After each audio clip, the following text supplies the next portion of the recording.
वाळूज महानगर येथे दिवाणी आणि फौजदारी न्यायालय स्थापन करण्यास मान्यता मिळाली आहे. मात्र गंगापूर तालुक्यातील 58 गावे या न्यायालयात सोडू नयेत अशी मागणी गंगापूर वकील संघानं तहसीलदारांकडे निवेदनाद्वारे केली आहे.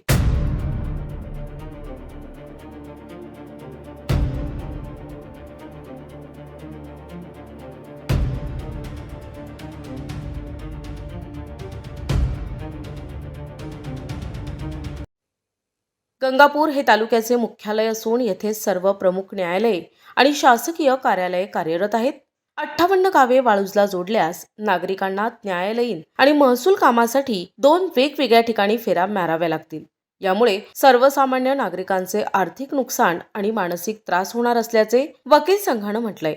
वकील संघाचे अध्यक्ष किशोर कराळे, उपाध्यक्ष सचिव आणि सदस्यांनी तहसीलदारांना दिलेल्या निवेदनात नागरिकांच्या अडचणी लक्षात घेण्याची मागणी केली आहे. वाळूजला केवळ स्थानिक गावे जोडावीत, जेणेकरून गंगापूरच्या 58 गावातील पक्षकारांची गैरसोय टाळता येईल अशी भूमिका यावेळी मांडण्यात आली.